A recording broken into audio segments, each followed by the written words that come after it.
Welcome to the Hot Spotting Real Estate Podcast. This is a bi-weekly podcast that talks about all things real estate with a splash of real-life topics. So tune in and let's keep it real. Hello and welcome to the Hot Spotting Real Estate Podcast. We got a great guest today, Motti Farag, is that right? That's correct, yes. Motti Farag. And Motti was born and raised in South Orange County, graduated from Cal State University Fullerton in 2015, where he majored in business and marketing, just like me. That's what I did. Oh, cool. And he and his wife, Aline, is it Aline or Aline? It's Aline. Aline. Yeah. He and his wife, Aline, live together in Irvine, California. And he's commercial real estate broker at Strategic Retail Advisors out of Newport Beach and is the Southern California chair for the ICSC Next Gen committee.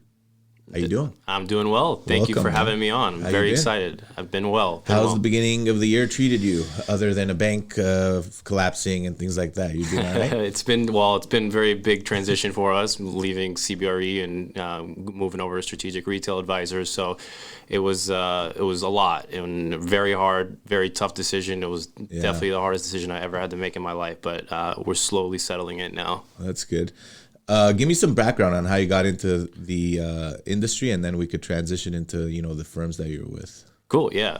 So it's a pretty cool story, actually. I didn't really have any ties to the industry at all. I kind of thought I wanted to get into commercial real estate, and I was graduating May of 2015. Right. And sometime around January, I was like, I think commercial real estate brokerage is the way I want to go. This is before you graduated. Before I graduated, so 5 months. But you were a marketing major, so how did you run into that?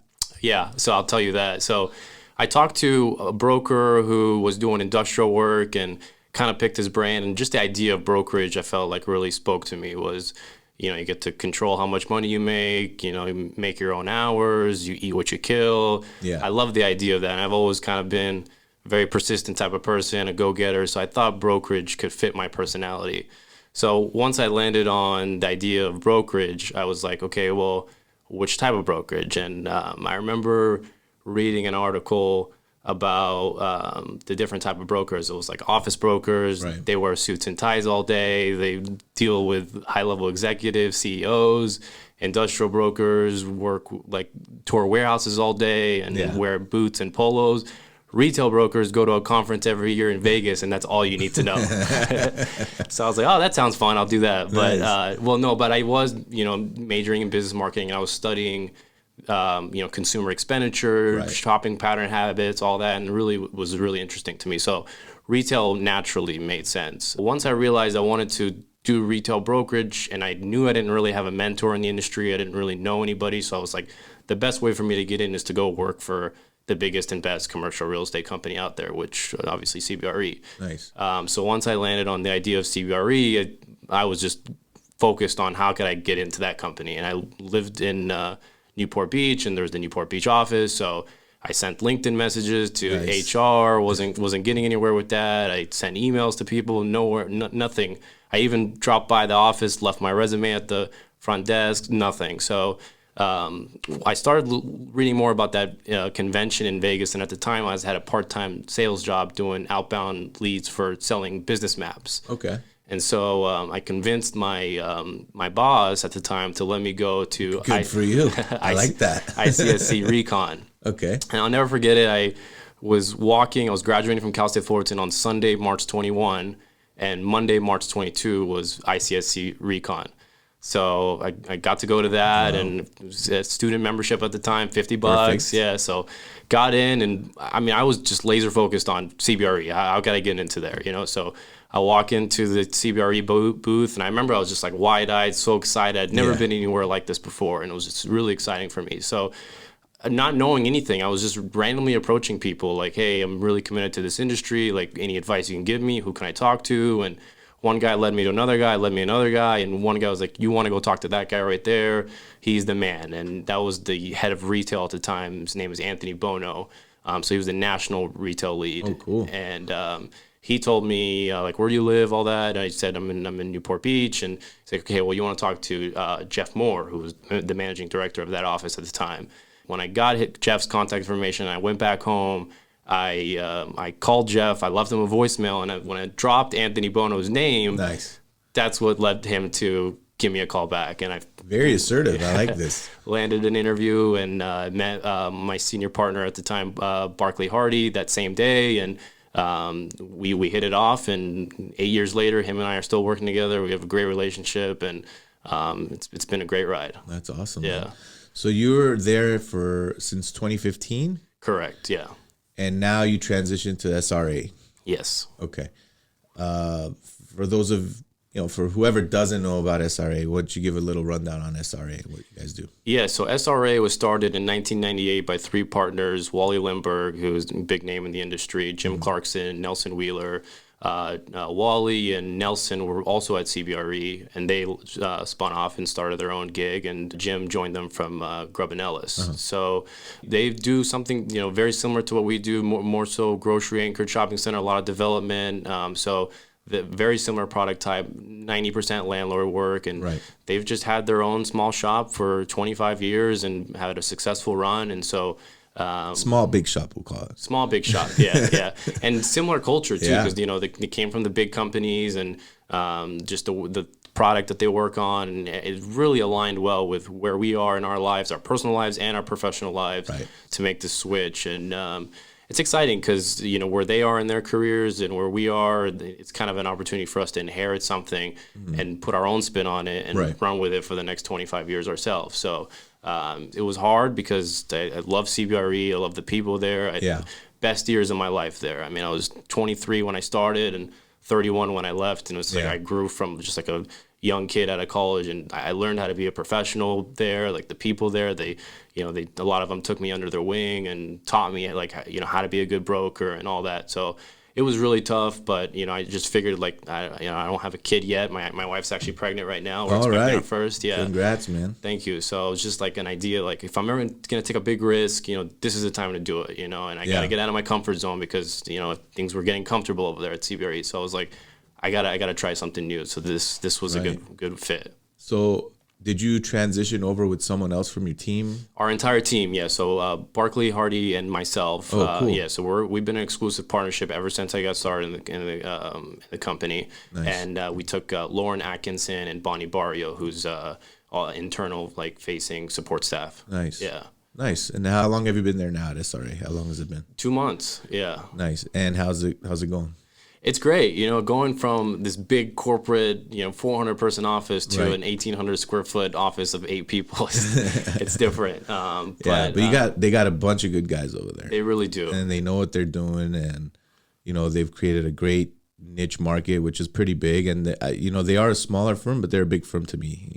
I think I'm a small firm, but they're still a really big group that's very well known in Southern California. So they really I think that's a good team to choose. Yeah. It all aligned perfectly. It was great. How did you decide that you wanted to kind of venture out from CBRE? Was it like, did you have a mental slowdown, or was it like you want to change? Because it's always interesting to me because it happens a lot in our industry. Yeah. Whether it's someone who spins off and starts their own, or leaves that firm to go to the next, and then you have people who jump multiple firms, which that could be personal reasons or otherwise. But for you, what was your main motivation to kind of get out of that, just in case someone else is sitting in an office right now thinking about what they should do? Yeah, I mean, it's up to your personality. I mean, I come from a family that has run small businesses, and so the idea of being able to get into a small business and have more control and just really challenge myself to be an all around professional businessman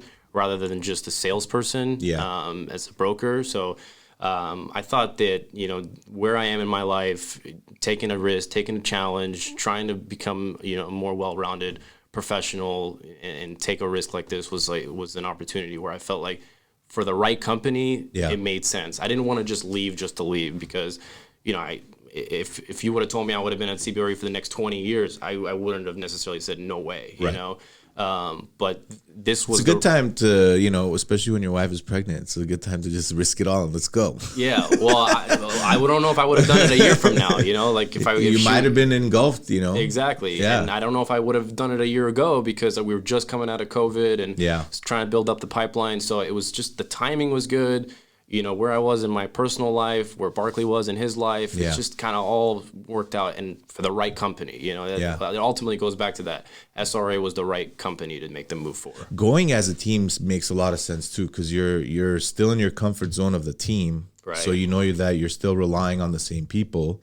You're just moving it into a bigger house or another house, let's say, and getting familiarized with the way they do things. So I think that's a good move for a lot of people. So that might be some good advice, people who are trying to move. If you could take some team members with you and, if you want to transition, that's good. And these big firms, CB, even Marcus, all these guys, they know what's going on, and people jump and move around, and, they're still the big machine, and they're still, getting the young guns in, out of college, and, grooming them and turning them into good, real estate agents and sales brokers. So, and here you are, man. That's awesome. Yeah. No, I mean, if I do, I believe, and everyone has their own path, but I do believe, getting into the industry, working for a big company like that, and really getting an idea of how everything operates is very, very beneficial and helpful. So I agree. Yeah. I agree. I think I didn't have the same mindset you did, because when I was in college, I honestly had not even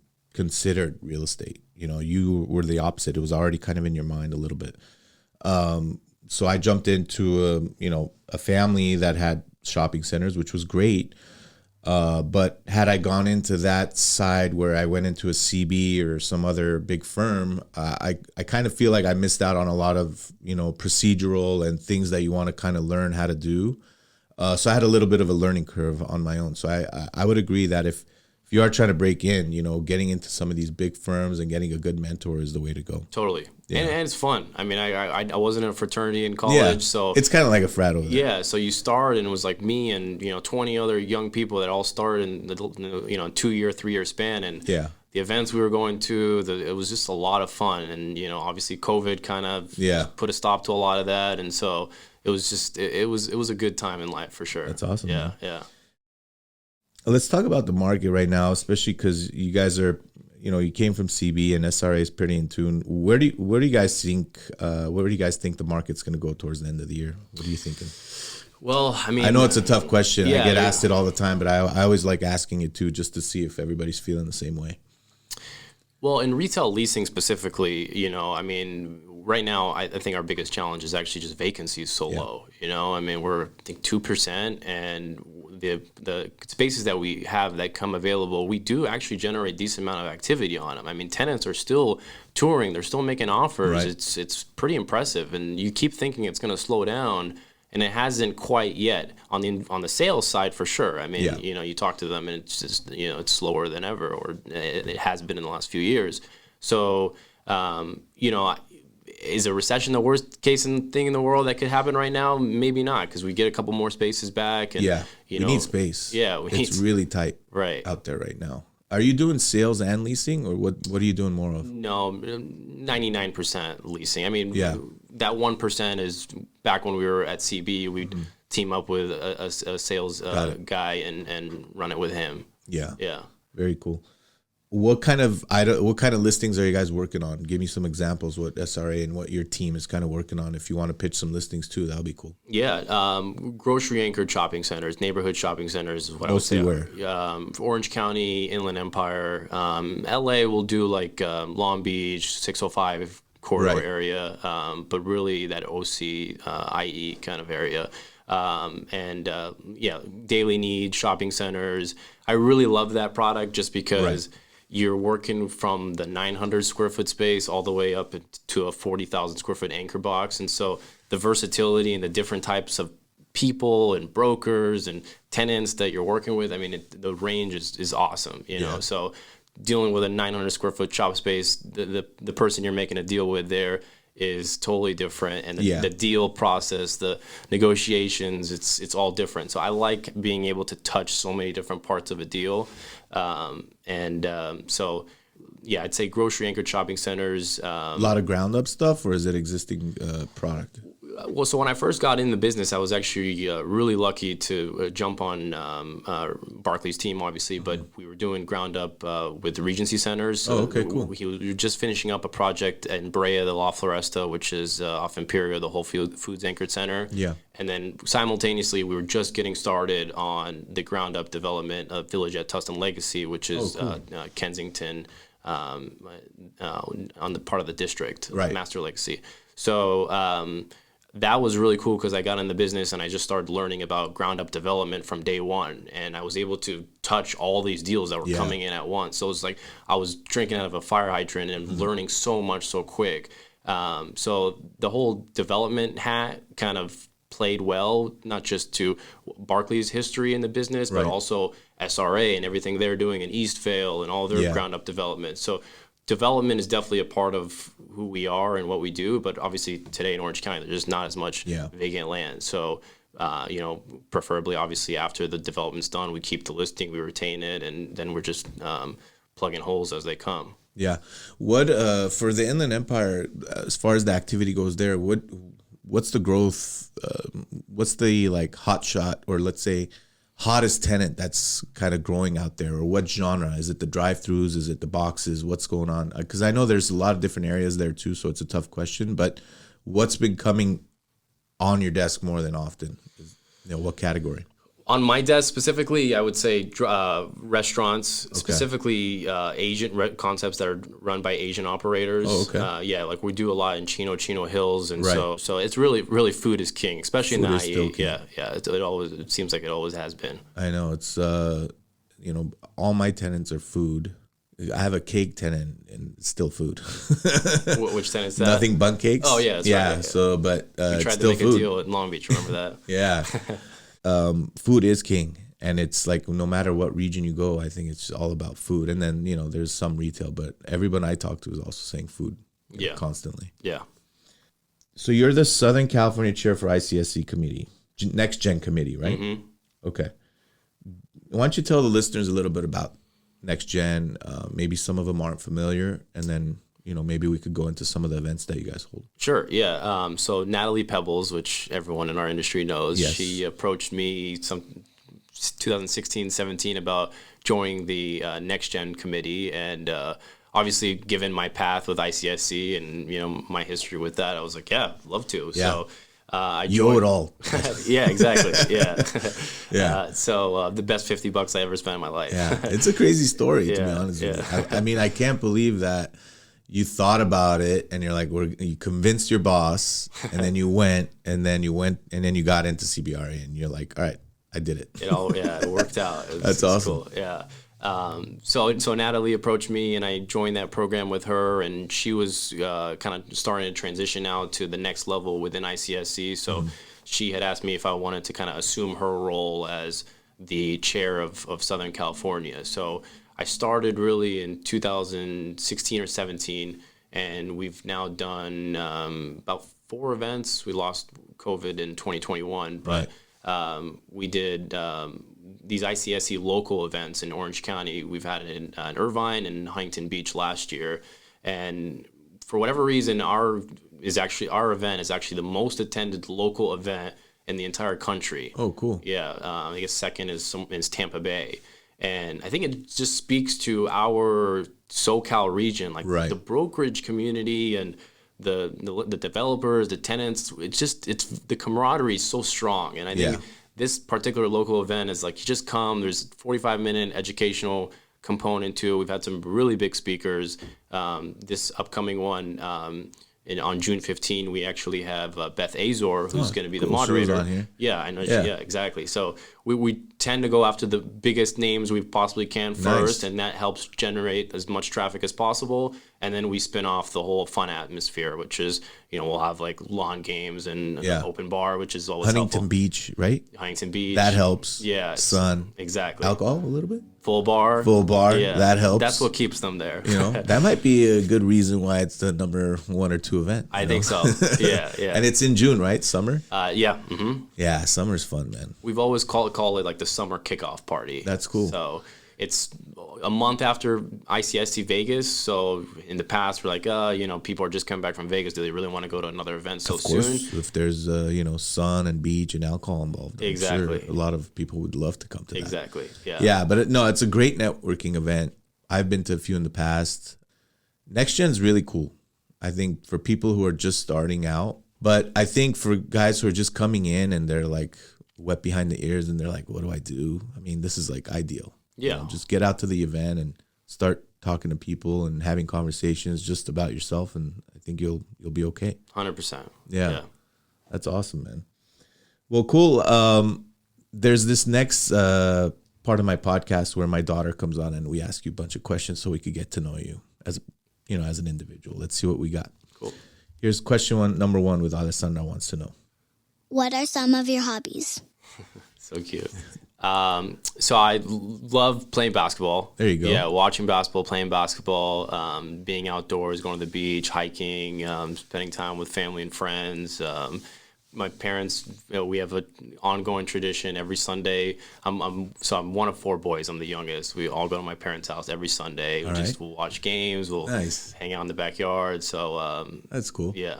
Are they in OC too, or? Yeah, whole family's in OC. Thankfully, luckily. That's awesome. Yeah. Man. Cool. Let's hear the next question, which I'm sure you're gonna like. Do you have a favorite sports team? Yeah. Basketball for, like I said, and of course the Lakers, living in LA, right? Yes. Yeah. Right. But I'm part of the generation where everyone is more player focused, player oriented. Right. So I'm a big LeBron James fan, so I love watching him play. Were you a Laker fan before LeBron? I won't answer that. Just kidding. It's very important to me to find this information out. My friends would tell you no. Yeah. What was your team before LeBron came here? So were you a Cavs fan or Miami, or just following LeBron? Following LeBron. Yeah. Yeah. He's an animal. I love watching him play basketball. Yeah. It's just, to me, I mean, everyone feels a certain way about him, right? It's so polarizing. You love him or you hate him. But to me, just the way he plays the game and makes the right decisions, and I really enjoy watching it. Yeah. I mean, was I a fan of LeBron before he came here? No. I mean, I admired his athleticism and how he played. When he comes to the Lakers, you're automatically a LeBron fan. Yeah. But I think, we're right there. If we could get into the playoffs, I think we're in great shape. One day you feel good about them, and then the next day it's so fun in the West right now. Yeah. So every day, like for the next few days until, I think there's 6 games left or 7?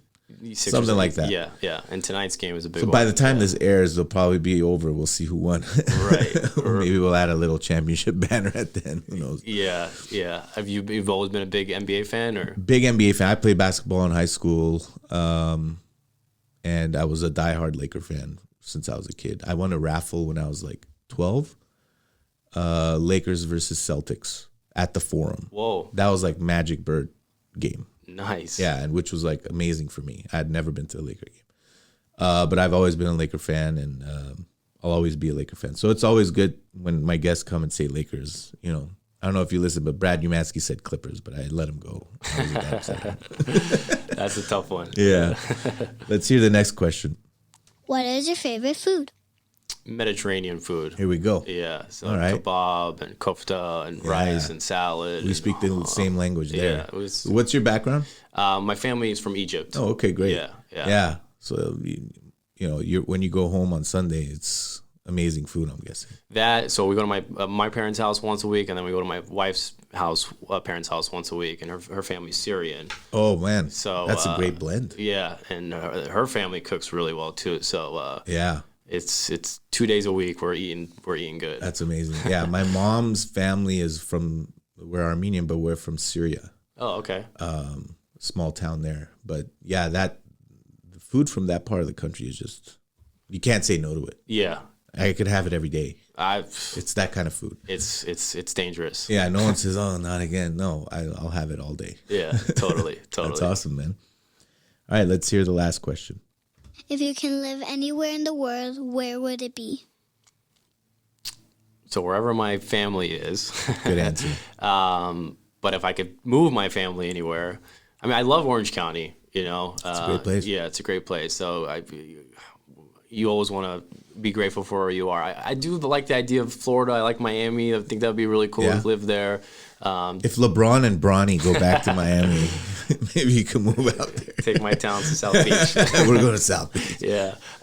San Diego, too. I mean, San Diego's nice. I have a buddy who lives out there. Yeah. He left LA and he has not looked back. Yeah. He loves it down there. Those would probably be my top 3. Oh, nice. Yeah. That's cool. I forgot to ask you, do you know if you're having a boy or a girl? Not yet, actually. We're doing a gender reveal in about a month. Oh, man. I should have scheduled you a month later so we could have had that information. Yeah. I don't know what I want. One day I wake up, I want a boy. One day I wake up, I want a girl. I can't decide. They're all blessings. I have 2 girls. Enjoy every moment of it, even the journey of it. It's always fun. And just take care of your wife and get her what she needs and make her happy, and it's going to be a great moment for you, man. I'm excited for you. Thank you so much. Yeah, we're really, really excited. And get your sleep. I always tell people, get your sleep. You're not going to understand how much sleep means to you until the baby comes. So that and a routine. I love having a routine, so I'm gonna. But you have family here, so that's good. So you guys have some help, so that's good for you guys. That's too. Huge. Yeah, that's exciting. Awesome. Yeah. Well, good for you, man. I appreciate you coming out. You're one of the young guns that's in the industry, and how could people reach you? What's the best way for them to reach you? My cell, 949-302-6711, or my email, Motti@strategicretailadvisor. That's no S at the end. strategicretailadvisor.com. We'll put that in the show notes for you, and then we'll put a link to SRA's website as well. You got a good group of guys over there, and tell them I say what's up, and hopefully we run into each other in the next month at ICSC too. Definitely. Thank you for having me on. I really appreciate it. All right, bud. All right. Just a reminder, please take the time to subscribe to this podcast and leave us a rating and review. It's greatly appreciated. You can also follow us on Instagram and Facebook at Hot Spotting Podcast. If any listeners have any questions or topics they would like to hear on the show, or if you simply want to connect, you can email me at mike@hotspotproperties.net. Once again, thank you for listening. It's been real.